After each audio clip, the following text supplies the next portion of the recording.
Most people stay broke because they're stuck in a centuries-old trap set by the wealthy. It's 1693 in London, where the first stock exchange is buzzing with traders like Jonathan's coffee house owner, Jonathan Miles, who's making a fortune by charging a small fee to wealthy merchants and aristocrats to buy and sell stocks, with some trading as much as $1,000 a day.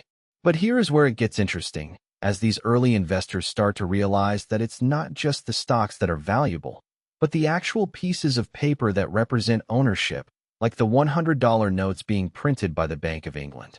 And then something unexpected happened. The South Sea Company, a British joint stock company, begins to dominate the market, with its stock price soaring to $1,000 a share, only to crash spectacularly, leaving many investors, including Sir Isaac Newton, with massive losses.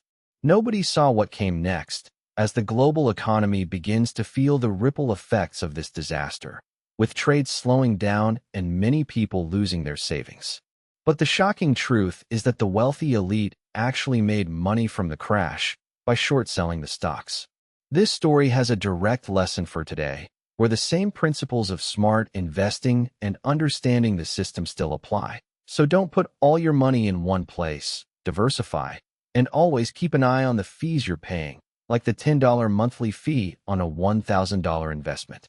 So, will you be one of the few who break free from this centuries-old trap, or will you stay stuck in the cycle of staying broke, with a $10,000 debt that could have been avoided?